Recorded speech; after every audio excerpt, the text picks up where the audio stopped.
stuff moving around. Manishi Chaudhary is Asian equity strategist, equity cash, Asia Pacific at BNP Paribas. Is joining us right now to take some questions. Manishi, good to have you with us here. Thanks very much. I mean, it's very unlikely that if the market is in strong hands, I'm not sure if the market is in strong hands, but we've seen a big 1,000-point nice rally on the Nifty, that one earnings set will completely break the momentum permanently. If it was, in any case, a little fragile and most of it was driven by short covering and pullbacks were due, that's a different case. I just wanted to get your thoughts. How are you looking at the market with what we've seen with Infosys and the disproportionate impact it is having across the IT board? The initial round of results in the Indian market have been disappointing. In fact, not only in the tech majors, but also in some of the large private sector banks. So it's, I think, no surprise that the market in the short term is underperforming and will possibly continue to underperform its Asian peers, going forward. And that is one of the reasons why in our most recent Asian model portfolio reshuffling, we did not upgrade India to an overweight. We still retain a neutral stance, despite the fact that Indian relative valuations have actually declined quite a bit. If you compare to MSCI Asia ex Japan, they were at more than 2 standard deviations higher compared to the long-term average. They have now come down to somewhere close to 1 standard deviation higher. But we think there's some more way to go. Maybe over the next 1 quarter or so, India will continue to underperform. And it's only in the second half of this year that we would have to take a closer look at this market. Okay, all right, got that. So a bit cautious over there. Markets will continue to underperform its Asian peers and you retain your neutral stance on India. Manishi, hi, good morning. What do you do with IT? The problem here is that there is lack of clarity in terms of what the earnings visibility could look like, and uncertainty is something that the market doesn't take very well. Do you think that there is further derating despite the fall that we've already seen? At least over the next 1 quarter or so, I would expect, this wobbly movement that we're seeing to continue. Further derating, to borrow your phrase, and investors would have to be very selective in terms of, which stocks in the sector they invest in. There have been sort of,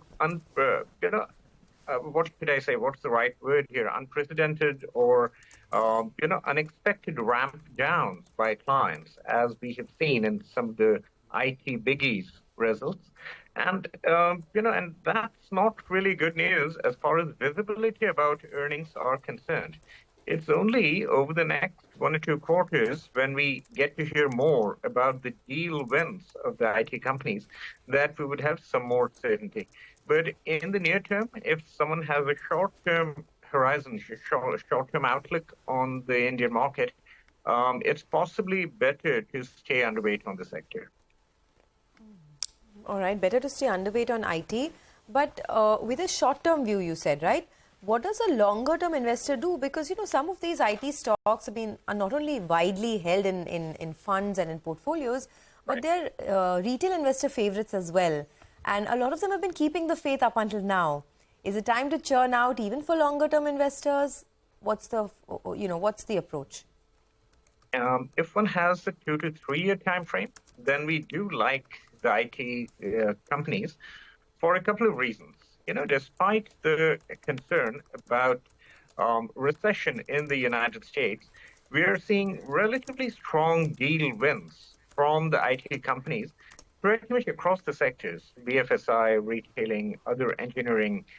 And that would obviously stand them in good stead over the longer term. Second, we are also seeing wage rationalization, some degree of the wage pressure that they faced, which led to, the sort of outsourcing of some of the services that they had to do, and that's led to margin compression. And that was the story in 2022.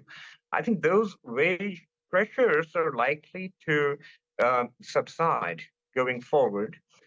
It'll take some time, no doubt, but most of the IT large frontline companies are moving in that direction. So, if someone has a 2 to 3 year time frame, I would certainly think of focusing on the large frontline IT service companies. But one has to keep in mind that the near term might continue to be wobbly.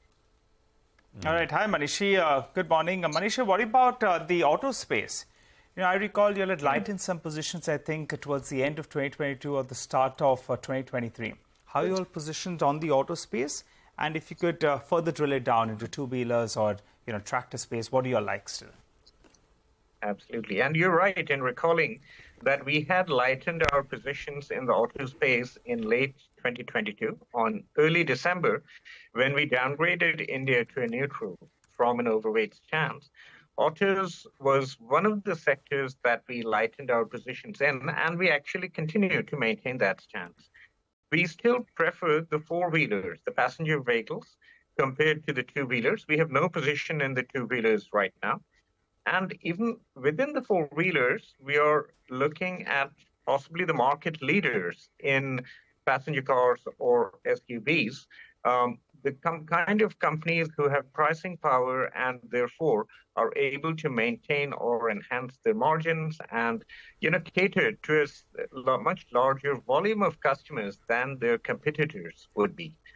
So here again, it's basically a question of being very selective, looking at the cash generators, looking at the excess return generators, which almost certainly would be the market leaders. All right, just, Manish, just coming back to you, you need to take a look at the markets. We have moved to the low point of the day. Tech was as still struggling. The problem is the HDFC twins. Now, both of them are trading with a cut of around 1% to around 1.5%. And that's a little bit worrying because that's a large weight on the index that's moving lower.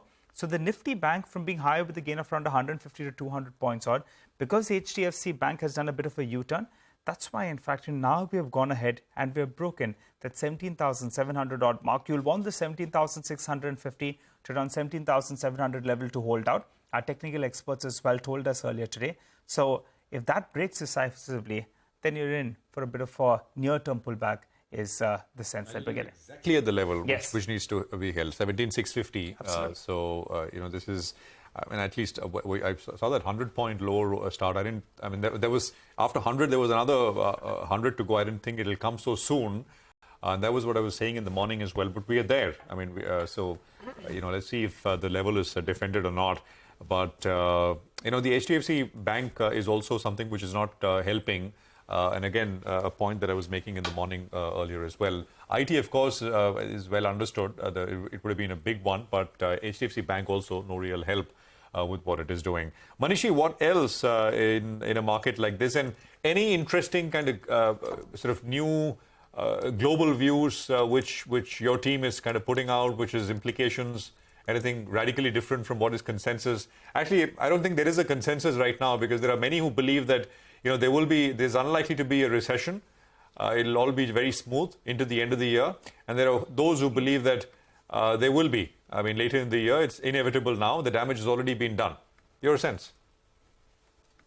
So, I think on recession, we are somewhere in the middle of the road. We think that the United States would possibly be stepping into a recession, a very shallow recession nonetheless, maybe from Q3 of this year. So Q3 23, Q4 23, and Q1 24. This is the period to watch out for, as far as the technical recession is concerned. We are also believers in a Fed rate peaking out, sometime in May. So as we call it, one more and done. 25 basis points hike in May, and the Fed would be done. But we are not subscribers to another opinion that's been emerging, particularly from the U.S. bond market. If you look at the implied rates, it seems that the U.S. bond market is implying a rate cut of about 50 basis points in the second half of this year. We are not quite subscribers to that idea. We think the rates pretty much would stay where they are at 5.25% for the rest of the year, and any rate cut would be relegated to 2024.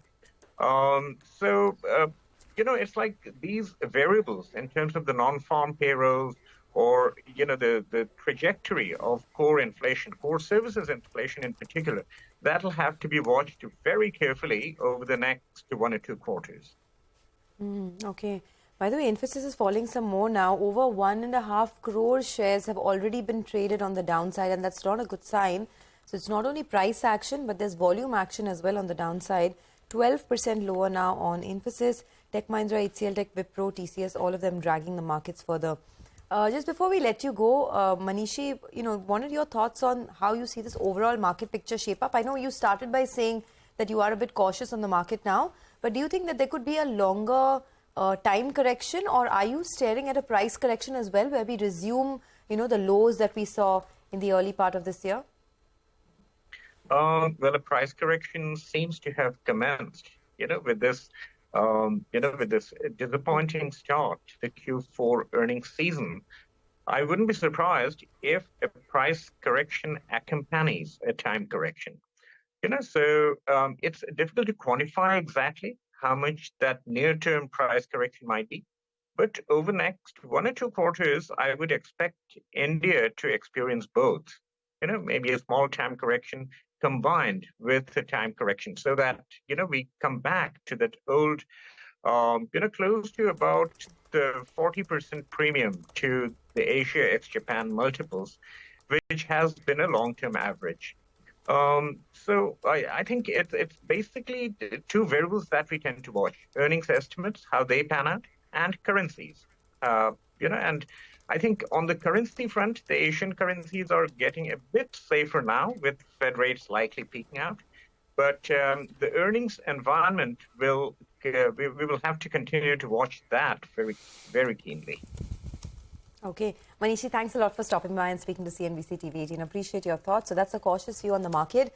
The market, by the way, is still under quite a bit of pressure. In fact, this is the first serious fall we've seen in a while, actually. The last 10 days have been pretty good for the market, but we're undoing a lot of the good work in just the last 1 hour, 20 minutes or so.